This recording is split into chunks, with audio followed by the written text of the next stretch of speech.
We've got Bill Carlton, a.k.a. the Gunslinger. Can you hear me, Bill?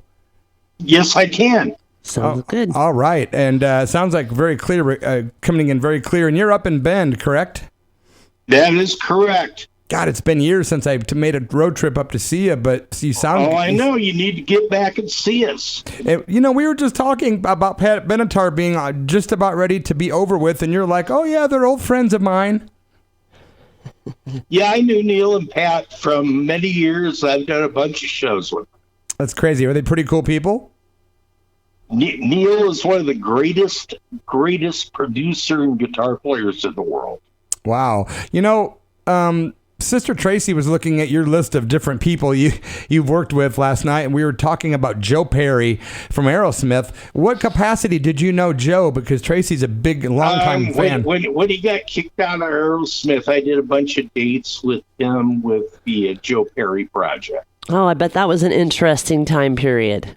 Yeah, it wasn't that interesting. Yeah, I use that word, kind of nicely to be nice. Yeah.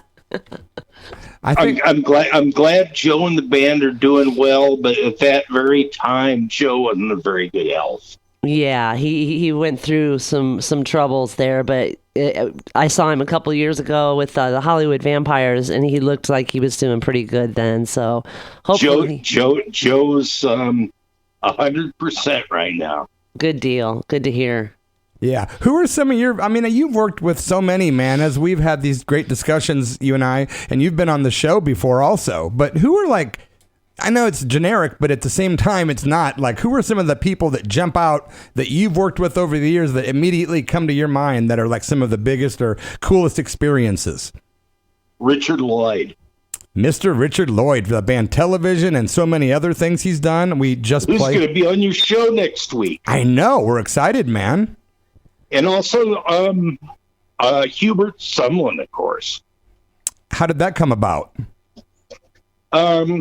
Through my friend Steve Einsing in New York, and which brings me up to what I was going to mention is somebody that's going to want to get on your show pretty quick is Sean Chambers, who has a new album out about Hubert. Interesting. Yeah, so I toured with Hubert a lot. And we also had Richard Lloyd on the show previously, so I'm looking forward to having him next week to talk about his new album. He is too. Plus, he has a tour going out in September. Wow. Is it a big one? No, it'll just be East Coast things. Oh, that's very cool. But we are looking at some West Coast things. There's something else that you told me, and I don't know. I mentioned it to Tracy, and she said, "Wait, what? Did you say that you'd worked with the Pope?" Yes, I have. I said when he told me, I said, "The Pope who?" I did advanced work at stadiums when the Pope toured in the late 80s. Wow. Yeah, when he said it, I said, the Pope who? I never did actually get face-to-face with the Pope. That was my next question. You know that, right? I was a day ahead of him always. Wow. I imagine that would be tough. It was interesting to see where the Pope's going to go to the bathroom. Where does he go? Does he go? Wherever he wants. Now, does he have a lot of security? I imagine a lot. Oh, yes. Yeah. The Swiss guards. Wow. That's right. Literally. And they're very intense. Yeah. You're not going to mess with the Pope on their dime. Yeah. Hey, did you have interactions with the Rolling Stones? I think you said something about a brief thing. I ran their club, The Mint, in Los Angeles, in their studio, and I'm pals with those guys. That's so awesome. I just remember sitting in your living room, and you're rattling off. Well, I was rattling off band names, and you're telling story after story, and I'm like, it's more important that I worked with Bozo. Oh wow! Tell us about that. the real Bozo, Bozo the Larry, clown. Yes, Larry Harmon. Larry Harmon. What? Yeah. No. Yeah. Now I'm impressed. Yeah, it was pretty interesting. Yeah, we Larry was a great guy, and I did some merchandising things for him, and my friend Scott Gaines and I tried to put a record deal together for him. What? That is so crazy. Did you was he a nice guy? What was Larry Harmon like? He was an interesting person.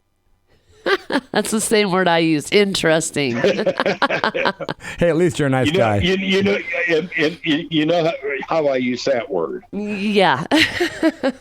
We don't want to break anyone's expectations.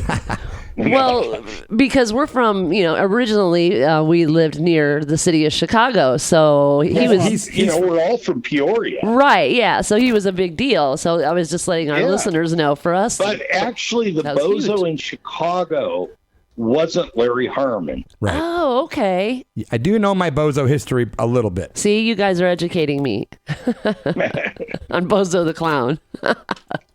Yeah, there was even a bozo that lived out here in Southern Oregon, but it wasn't. I mean, so like I said, I've had an interesting run of clients. What about Jeffrey Lee Pierce from the Gun Club? That was a short run, and he wasn't very healthy at that time. Yeah. Were you a fan of his music? Were you a fan of his stuff? Not especially. Yeah. But I'm usually, being a fan is really one thing. If you're a tour manager or production manager, being a fan isn't something you really want to be. Oh, I see. Yeah. Yeah. I see what you're saying. Interesting. Yeah. How about John Cale? What about your adventures with him around 2002, 2003? I love John Cale. We ran through about 40 dates in Europe together, and wow, he's a wonderful and very talented person. We did the whole hits catalog, and it was just a wonderful time, and it's right before I started getting real sick. Yeah. How are you doing with your health these days? Are you just kind of holding fast? Not very good. No. Well, I'm sorry to hear that. Yeah. It's been a good run. Yeah. Speaking of Velvet Underground, we had Maureen Tucker on not too long ago. She did have, talked about John Cale a little bit. Yeah, a lot of people have their views on John. Right. Some people just have more controversy than others, I guess. Yeah, my whole thing is I just took care of him. Right. Like all the others, Johnny, Arthur, the whole bunch. Yeah. How about your time hanging out or working with the band ABC? Remember those guys, Tracy, ABC? I do. I did the Lexicon Live tour in the U.S. And that would have been 1999. They had a live album out, and loved working with them. Have you ever worked? Martin Fry is just a great person. Nice. What about a book? Have you ever written a book about all your experiences or thought about it? Not everybody writes books. Yeah. But not all of them are interesting. Especially after the COVID thing. Now every roadie has a book out. I don't need to do that. Yeah. I'm way too famous. I love it. Why do they call you the Gunslinger? Can I ask? Yeah, I knew you were going to ask that. When I left Minneapolis, St. Paul in '79 and moved to New York, Keith Rawls, who is Johnny Thunder's manager, and Andy Summers, a very famous booking agent, met me at the airport, and then after about a week of doing everything for Thunders, they just ended up calling me the Gunslinger. And It's stuck ever since. Wow. You worked with Thunders for like over a decade, I believe. On and off. What a trip. Yeah. What? I said, what a trippy life you've had. How did you get on this path to being like the rock and roll, like lifestyle manager, being involved? I built 5 Poison Apples, and then I left and moved to Minneapolis and started working with the Daisy Dillman Band. You made the Poison Apples. Who replaced me was Opie Skurgith, who's now the production manager for the Stones. And, after that, I was working at an agency, and then Andy and Keith brought me to New York. So the Poison Apple that you referenced, that you were responsible for those discos in Central Illinois? 5 of them. Wow. I used to go to Central Illinois, Iowa.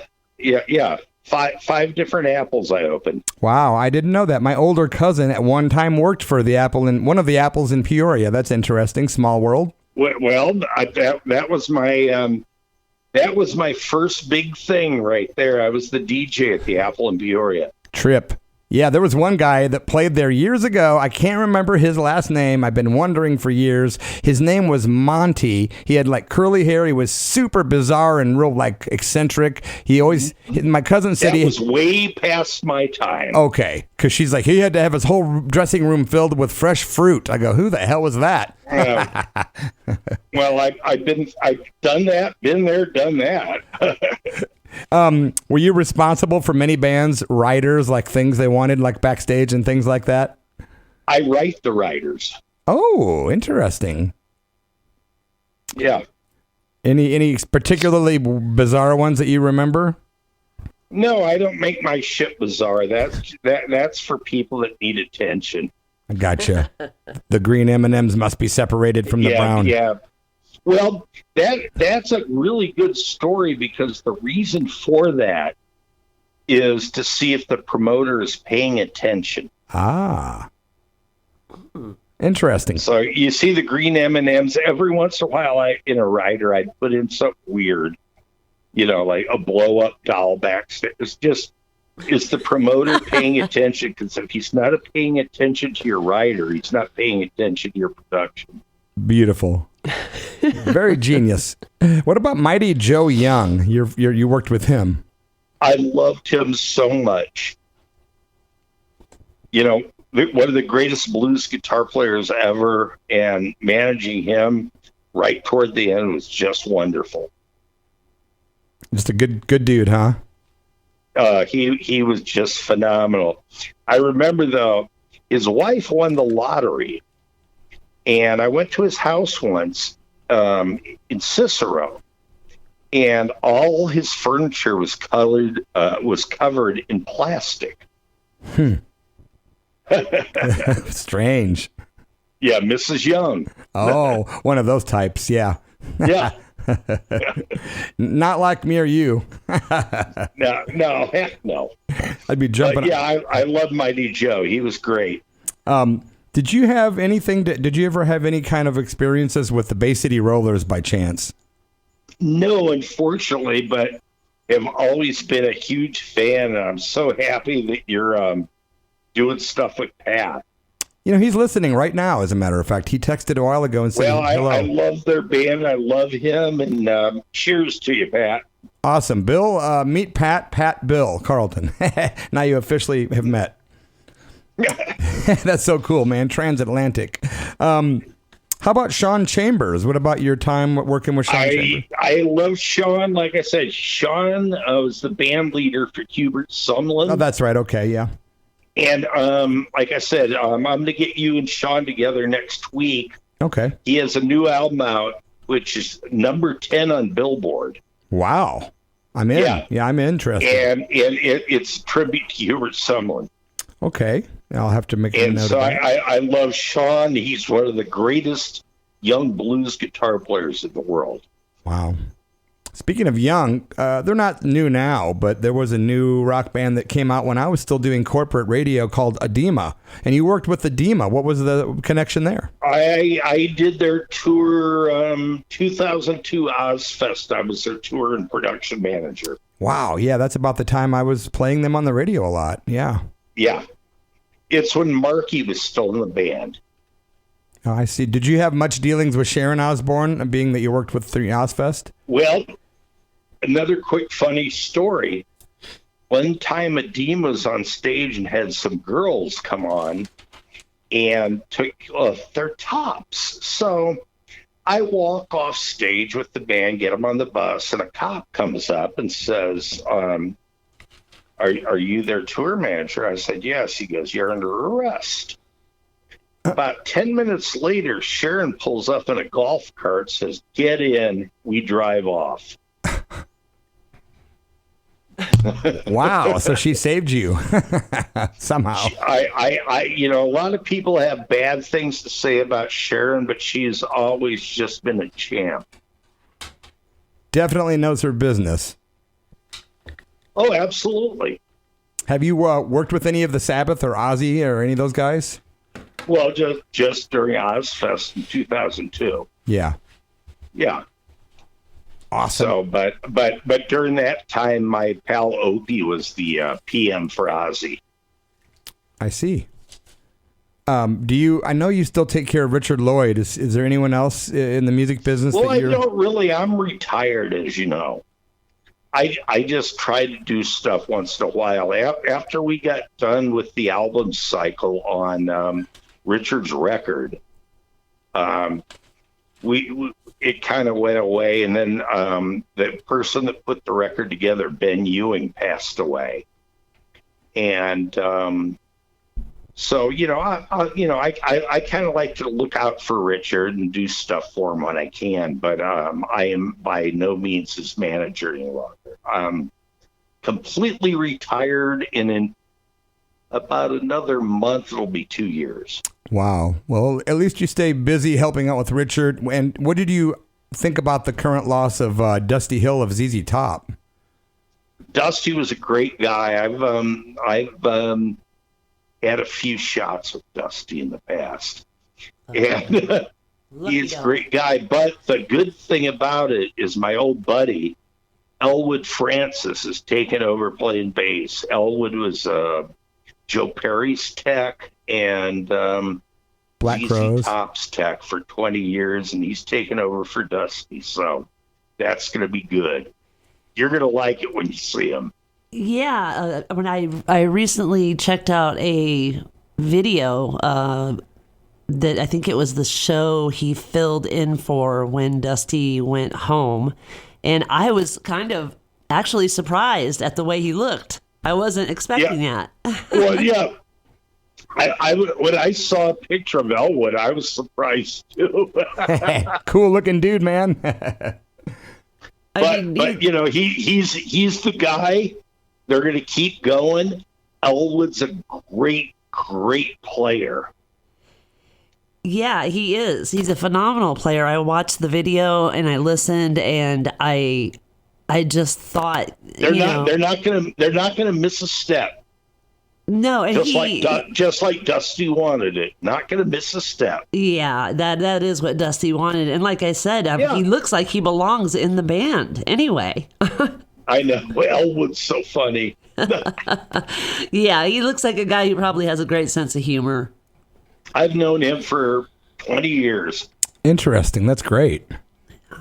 We'll be seeing him. Yeah, we're looking forward to catching him at the BritFest here, I believe 17th of August, and rest in peace to Dusty Hill. It's going to be really good. Who's going to open for him? You know, they have like a side stage at the BritFest, so I'm not sure who they have on the side stage that's actually opening. I'm going to look into that, though. Good question, Bill. Yeah.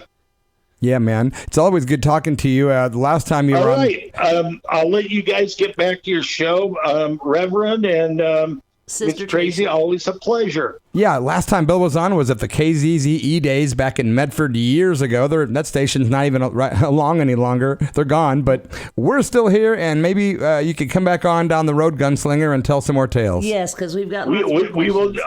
Lots more just questions. Give me a call and tell me when, and I'm looking forward to hearing Richard with you next week. Awesome. Yeah, we'll be in touch before that just to coordinate stuff. And we're going to play a song right now, I think. We're going to do something, and we did some talking. I'm sorry, we did some television a while ago. I think we're going to play something in tribute to ZZ Top right now, some live stuff from 75. Once again, thank you, Bill Carlton, the Gunslinger, for being on the Church of Rock, brother. Thank you, Rev. Tracy, bye. Thanks, Bill. Take care, brother.